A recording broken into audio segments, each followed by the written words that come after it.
పరిష్కరించాలి. జై బీసీవై, జై బీసీ, బహుజనుల ఐక్యత, బహుజనుల ఐక్యత. మీడియా మిత్రులకు నమస్కారం. నా పేరు ముప్పసాని భూలక్ష్మి, మైలవరం నియోజకవర్గ కన్వీనర్ని. భారత చైతన్య యువజన పార్టీ అధ్యక్షులు బోడే రామచంద్ర యాదవ్ గారు పెట్టినటువంటి 5 డిమాండ్లను అమలు చేయమని మేము పోరాడుతున్నాము. ఆ 5 డిమాండ్లు కూడా రాజధానిలో 1000 ఎకరాల భూమి కేటాయించాలని, మా బీసీలు కులగణన చేయాలని, బీసీ చట్టం తేవాలని, బీసీలకు రిజర్వేషన్ కల్పించాలని ఈ 5 డిమాండ్ల మీద మేము పోరాడుతున్నాము. ఈ 5 డిమాండ్లు కూడా ఏప్రిల్ 31 వరకు గడువిచ్చారు. శంకర్ శ్రీనివాసరావు, బీసీ పార్టీ ఎన్టీఆర్ జిల్లా యూత్ కన్వీనర్. ఈ రోజు మన రాష్ట్రంలో చూసుకున్నట్లయితే బీసీల యొక్క పరిస్థితి అడ్డకత్తెరలో కొత్త చెక్కలా మారింది. ఎందుకంటే ఈ రోజు అధికార పక్షంలో ఉన్న బీసీ నాయకులు వాళ్ళ యజమానుల యొక్క మొప్పును పొందడానికి బీసీల యొక్క ఆత్మగౌరవాన్ని తాకట్టు పెడుతున్నారు. ఎందుకంటే వాళ్ళు అలంకారమైన పదవుల్లో వాళ్ళు ఉండి తృప్తి చెంది బీసీలకు మాత్రం తృప్తి లేదు. అదేవిధంగా ఈ రోజు మనం ప్రతిపక్షంలో చూసుకున్నట్లయితే వాళ్ళు ఎన్నికల ముందు బీసీలకు మేము బీసీల యొక్క పక్షం అని తప్పుడు హామీలు ఇచ్చి బీసీల యొక్క నడ్డి విరుస్తున్నారు.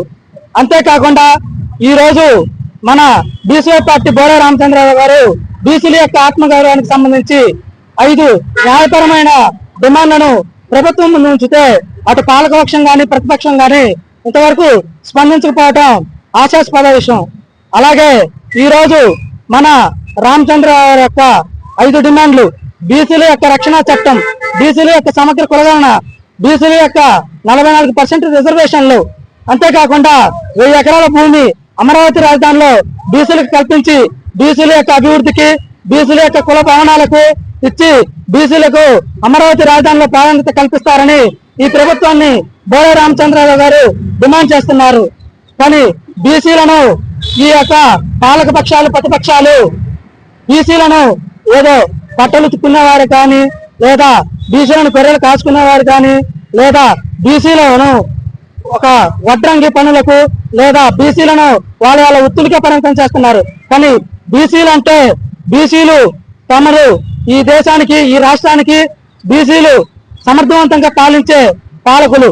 అదేవిధంగా బీసీలు యొక్క ఈ 5 డిమాండ్లను బీసీ పార్టీ ఈ 5 డిమాండ్లకే పరిమితం కాకుండా బీసీల కోసం, బీసీల రాజ్యాధికారం సాధించడం కోసం ఈ యొక్క రామచంద్రరావు గారి పోరాటం కొనసాగిస్తున్నారు.